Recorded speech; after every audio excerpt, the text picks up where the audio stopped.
కాబట్టి ఇప్పుడు ఇక్కడ ట్రిపుల్ ఆర్ అలైన్మెంట్ లో మరి అట్లా అంటే బీఆర్ఎస్ పార్టీ నేతలే 100 పేర్లు చెప్పారు నేను పోయిన దగ్గర రైతులు కానీ ప్రజలు. సో నేను అట్లా కక్షపూరితంగా ఇదైంది అదైంది అని మనం చెప్పడం లేదు. నేనేమంటున్నా, అలైన్మెంట్ మారిన మాట వాస్తవం, ప్రజలకు అన్యాయం జరిగిన మాట వాస్తవం.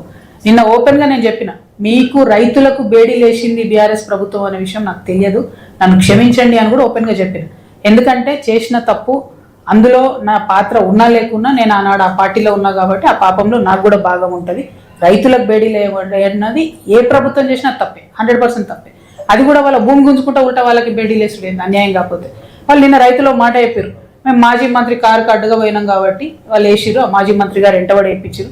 పాపం ఇక్కడ ఎమ్మెల్యేకి అంత కోపం లేకున్నా ఒక మంత్రి గారు ఎంటబడి వేయించారు అన్నారు. ఇప్పుడు ఇక నేను అవన్నీ తవ్వదలుచుకోలేదు. పాయింట్ ఏంది ఇక్కడ అని అంటే, ప్రజలకు అన్యాయం జరిగిన మాట వాస్తవం. చాలా చోట్ల నా పార్టిసిపేషన్ లేదు, నాకు తెలియకుండా జరిగింది. అయినప్పటికీ నేను వాళ్ళ క్షమాపణ చెప్తూ ముందుకెళ్తున్నా.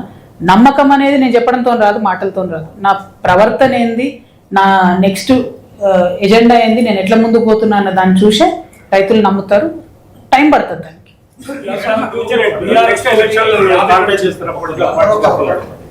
ఓకే, కూర్చోండి.